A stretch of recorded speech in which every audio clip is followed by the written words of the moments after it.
नमस्कार दोस्तों, मैं मधु। हम भारत चैनल में आप सभी का स्वागत करती हूँ। आज वृंदावन से श्री चेतन जी आए हुए हैं। यहाँ ग्वालियर में हम लोग रानी लक्ष्मीबाई जी की समाधि पर बैठे हुए हैं और ये वृंदावन में रहते हैं। तो मैं जानना चाहती हूँ कैसा इनको महसूस होता है और क्या मतलब इनका देश के बारे में क्या कहना है।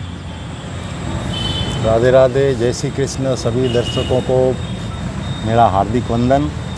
और अभी हम एक बहुत ही सुंदर और प्यारी जगह पे बैठे हैं।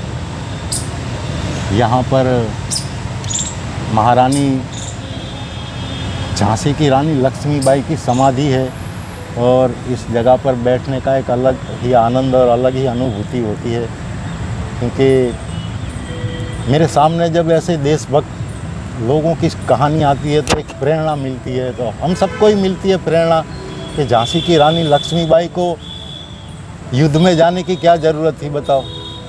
उसके पास तो सब था, अपना खजाना लेके कहीं भी जाके और भी जीवन जी सकते थे वो। लेकिन उन्होंने वो महलों की खुशियों को छोड़ करके युद्ध के मैदान में उतर जाना तलवार लेके, अपने देश के और अपने समाज के लिए, ना किसके लिए।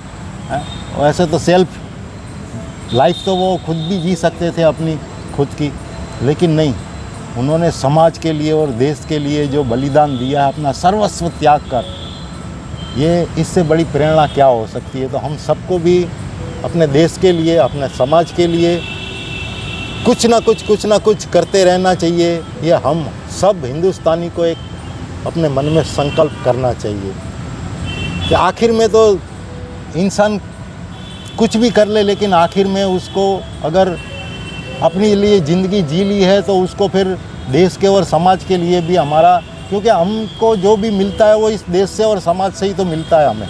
हमें जो कुछ भी मिल रहा है, इसीलिए तो हम अपने देश को माँ कह रहे हैं। माता का दर्जा हमने इस दुनिया में सिर्फ हमारा ही देश है जिसने अपने देश को माता का दर्जा दिया है। तो इस भूमि को कोटि कोटि वंदन है। ऐसे देश में हमारा जन्म हुआ है कि जो देश पशु पक्षियों की, पत्थरों की भी पूजा करता है, फूल पेड़ पौधों की और सबकी पूजा करता है। तो इतना प्यारा देश, इस ऐसी हमें प्यारी संस्कृति मिली है जो कि कई लोग नहीं मानते हैं, उनकी बात है, उनका मैटर अलग है कि जो अपने देश को या पशु पक्षी में या इंसानों में भी उनको तो कुछ नहीं दिखता है।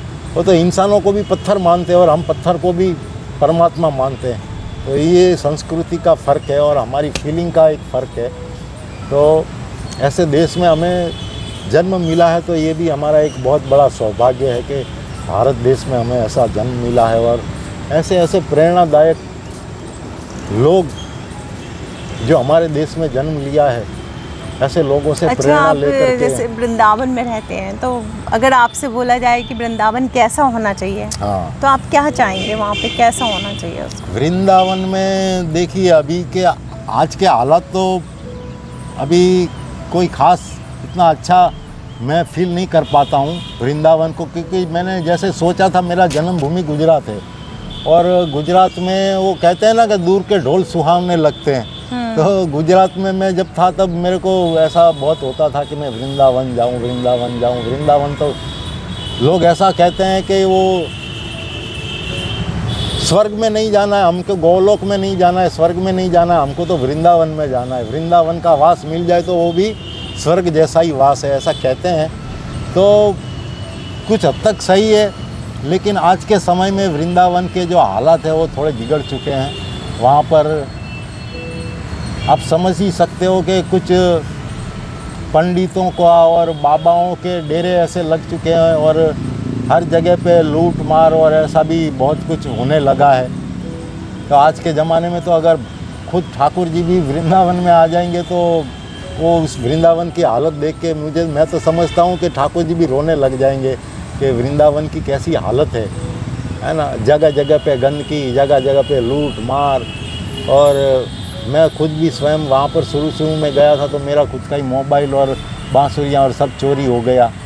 तो इस तरह की बहुत सारी घटनाएं होती है। तो मैं ये नहीं कह रहा हूँ कि आप वृंदावन मत जाना, लेकिन सावधानी से जाना और सजगता से जाना और अपना ख्याल रखना।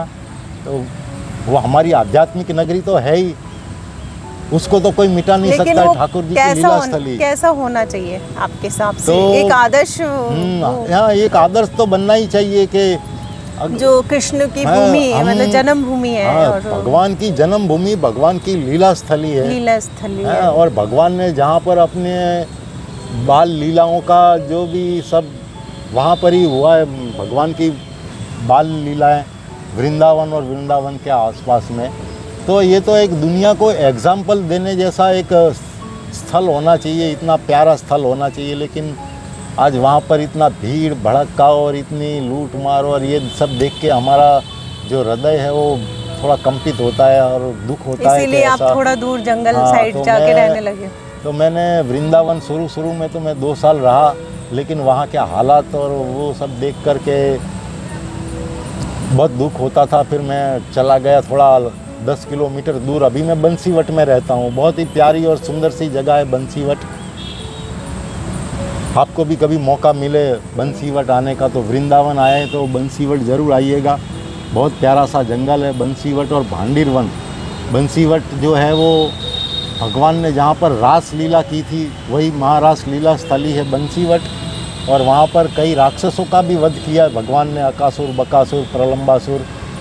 ऐसी ठाकुर जी की लीला स्थली है बंसीवट। और उसी के बिल्कुल बाजू में भांडीर वन है जहाँ पर भगवान की और राधा रानी की शादी हुई थी। ऐसा पवित्र और जगह है तो आप उस जगह पे भी आ सकते हैं और बहुत ही प्यारी और खुशनुमा जगह है। हाँ बिल्कुल। और आप लोगों को वृंदावन मैं जाएं चेतन तो जी भी- का नंबर शेयर करूंगी, तो आप बंशीवट जब जाएं तो उनको संपर्क कर सकते हैं, उनकी बांसुरी सुन सकते हैं। जी जरूर। और कोशिश करेंगे ये वहाँ जाकर कि वृंदावन जैसा ये चाहते हैं वैसा कम से कम बंशीवट को तो बना दें। हाँ उसको जरूर। अच्छे से डेवलप करें, वहाँ पे जो भी कर सकते हैं जहाँ कृष्ण के उनको फील हो, मतलब कृष्ण की जो आत्मा है, जो ऊर्जा है कृष्ण भगवान की, वो वहाँ पे महसूस हो लोगों को, जो भीड़ भाड़ में कहीं खो गई है।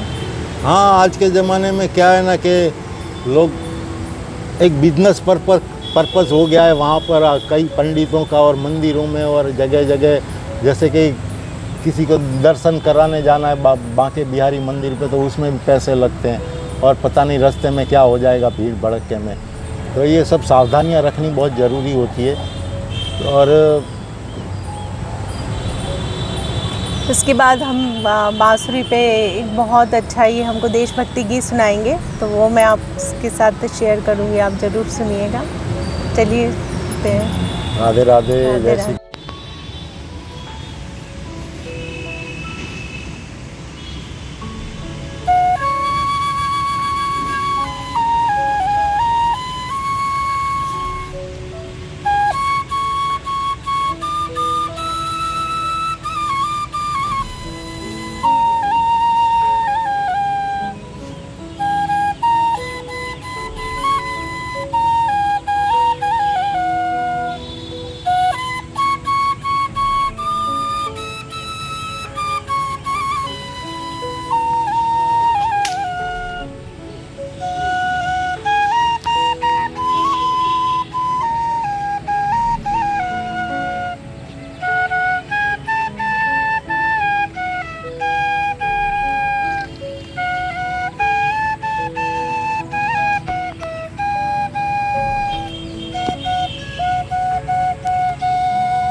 है।